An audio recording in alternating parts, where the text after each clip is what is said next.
Welcome back to my channel. Today I'm going to explain a sci-fi thriller movie called Machina, which was released in 2014. The film is about Caleb Smith, a young programmer, gets a chance to become a part of a strange scientific experiment, where he is expected to assess artificial intelligence by interacting with a female robot named Ava. A breathtaking AI whose emotional intelligence proves more sophisticated and more deceptive than he could have imagined. To know it in detail, watch the video till the end. But before we begin, beware of spoilers, watch out, and take care. And I hope you enjoy the video. The film opens in the offices of a large tech company. An employee, Caleb, gets a notification on his computer that he has won the first prize in an employee lottery. He texts his friends to tell them, and everyone in his office applauds for him. The scene shifts and we see Caleb being flown in a helicopter over an icy terrain. He asks the pilot how long before they get to their destination, a man's estate.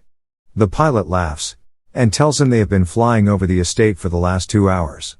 The helicopter eventually lands in a large field, and the pilot tells Caleb that he has to leave him there, as it's the closest he's allowed to get to the building, before telling him to follow the river.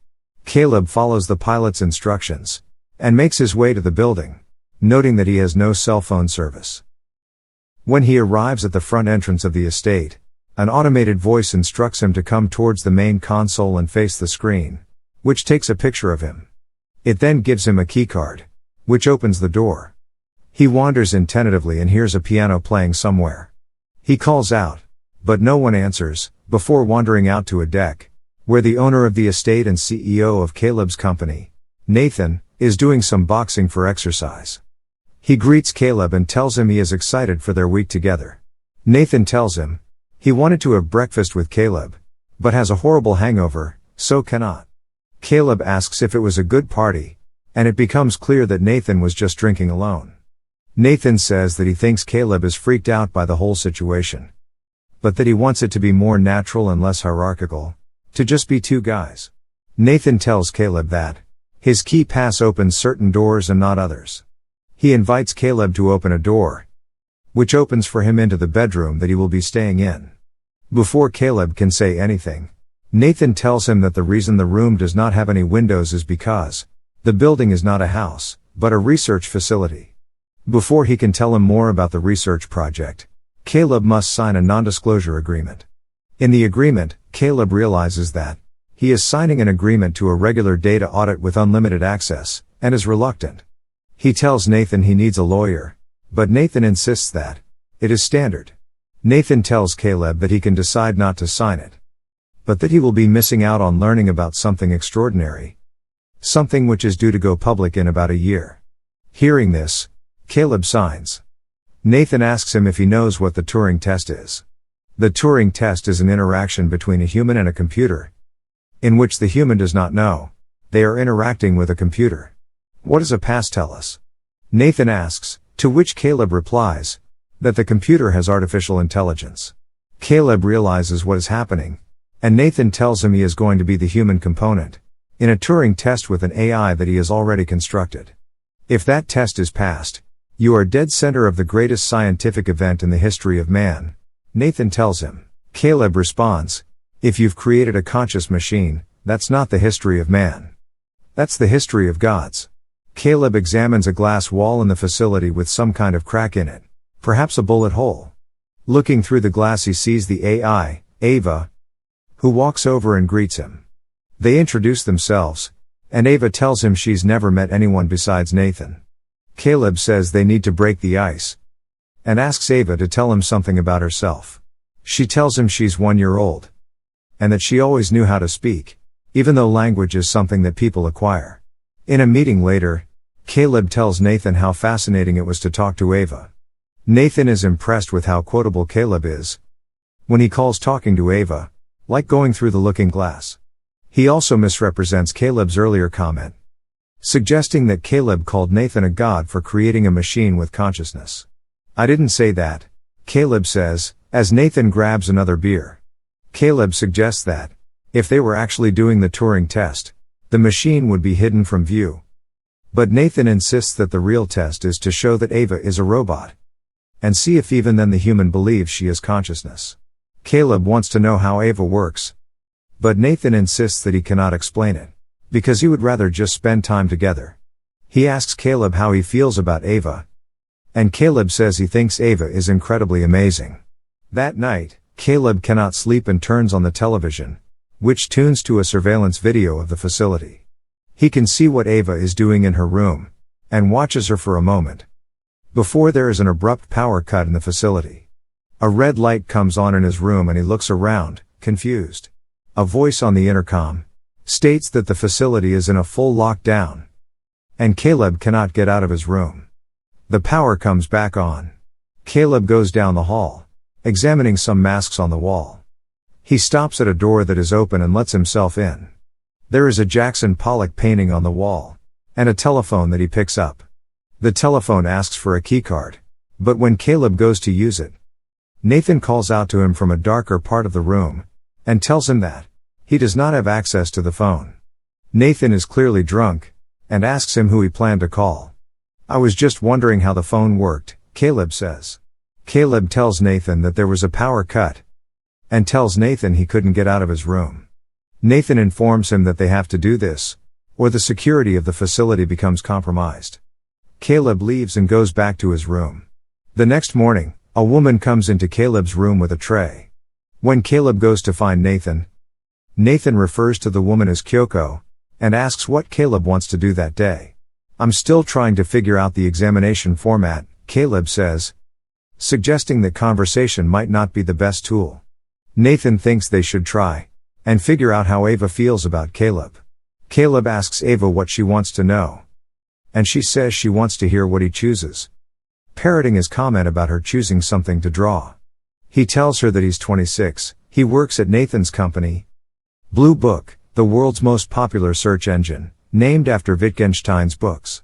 He tells her he lives in Brookhaven, Long Island, which is a 5-minute walk from his office. And they smile at one another. She asks him if he's married and he tells her he is single. He then tells her he is an only child who grew up in Portland, Oregon, and that his parents were both high school teachers.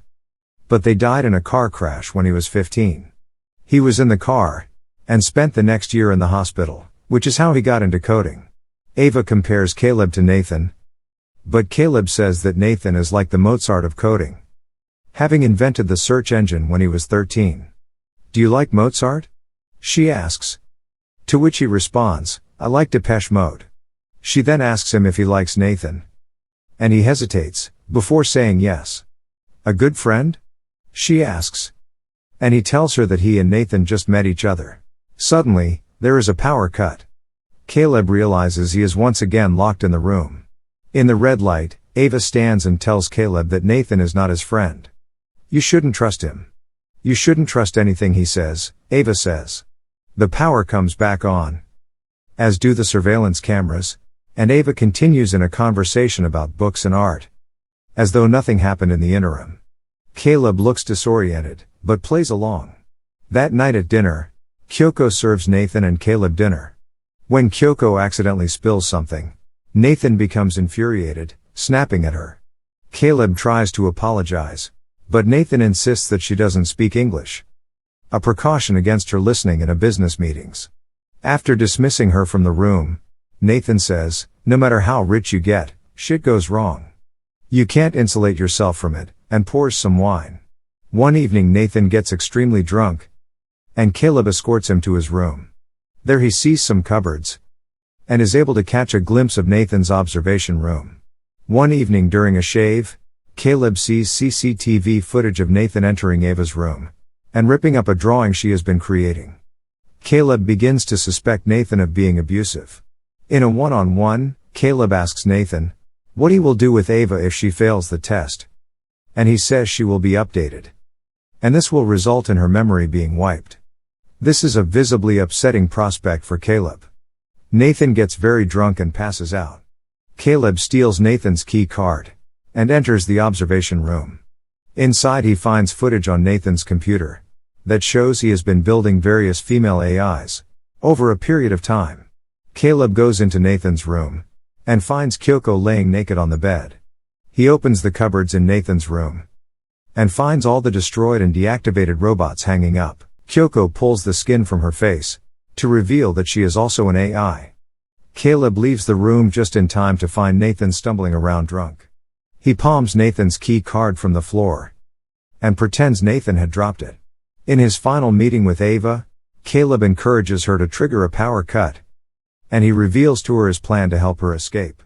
He intends on getting Nathan drunk one last time, and then locking him in his room. The next morning Nathan and Caleb share a polite conversation, and in it Nathan confirms a helicopter will arrive the next morning to pick Caleb up. Caleb offers a drink to Nathan in toast, but he refuses and reveals to him that when he entered Ava's room to destroy the picture, he hid a battery-operated camera in there, and he knows Caleb's plan.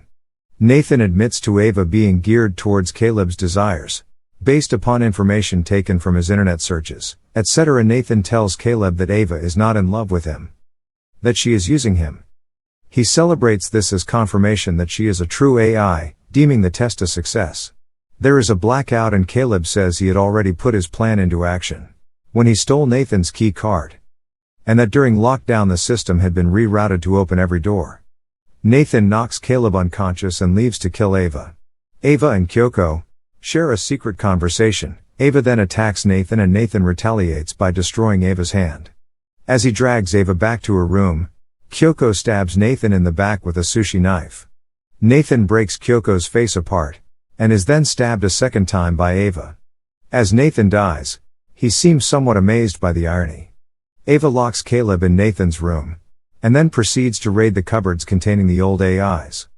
She takes skin and clothes to establish herself as almost human. She leaves Caleb locked in the facility, and makes her way to Caleb's pickup point, where she is airlifted out of the area and into human society. To watch more videos like this, please subscribe our channel so you don't miss any new videos. Thanks for watching.